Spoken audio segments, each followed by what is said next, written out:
Hello viewers, ఈరోజు నేను కట్టు సాంబార్ రెసిపీని అయితే మీతో షేర్ చేసుకోబోతున్నాను.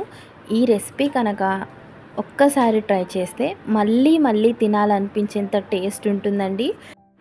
అన్నం ముద్దలో ఒక 2 చుక్కల నెయ్యి వేసుకొని ఈ సాంబార్తో తిన్నారంటే మళ్ళీ మళ్ళీ తినాలనిపిస్తుంది.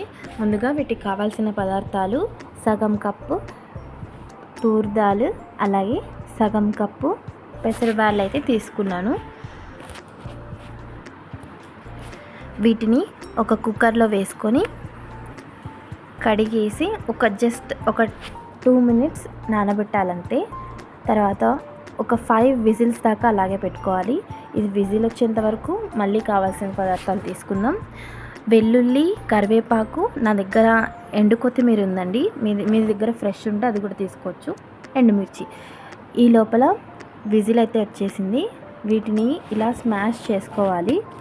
స్మాష్ చేసుకున్న తర్వాత ఇందులోకి 1 కప్పు వాటర్ వేసుకొని ఇంకొకసారి కలబెట్టుకోవాలి. తర్వాత 2 కప్పులు వేసి మరి ఒకసారి కలబెట్టుకోవాలి. ఇదైతే రెడీ అయిపోయింది. తర్వాత తాలింపు వేసుకోవాలి. దీనికైతే కొంచెం ఆయిల్, మరీ ఎక్కువ వద్దు, జస్ట్ ఒక 2 స్పూన్స్ తీసుకున్నా పర్లేదు. ఇంత ఆయిల్కి చాలా టేస్ట్ వచ్చేస్తుంది. ఇక వీలైతే నెయ్యితో కూడా వేయచ్చు. నెయ్యితో అయితే ఇంకా టేస్ట్ వస్తుంది.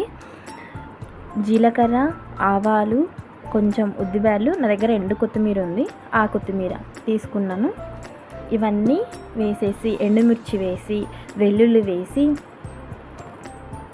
కొంచెం వెల్లుల్లి జస్ట్ లైట్గా వేగాలి, అంతా క్రిస్పీగా వేగకూడదు. ఇది ఉడికితేనే టేస్ట్ అండి. తర్వాత కొంచెం కరివేపాకు లేదంటే అసలు టేస్టే ఉండదండి. కరివేపాకు కంపల్సరీ ఉండాలి. తర్వాత నా దగ్గర ఎండు కొత్తిమీర ఉంటే ఆ కొత్తిమీర వేసి ఇలా ఫ్రై చేసుకుంటున్నాను. లైట్గా ఫ్రై చేసుకోవాలండి, మొత్తం ఫ్రై అయిపోకూడదు, కలర్ చేంజ్ అయిపోకూడదు, నార్మల్ కలర్ వచ్చేయాలి. తర్వాత ఇందులో కొంచెం పసుపు వేసుకొని మనం ఇందాక 2 కప్పులు వాటర్ వేసుకున్నాం కదా, ఆ గ్రేవీని ఇందులోకి వేసేసుకోవాలి.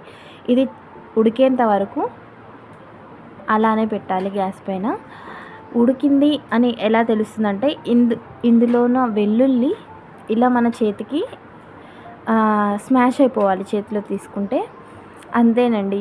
ఇంత చిన్న రెసిపీ చాలా సింపుల్గా చేసుకోవచ్చు.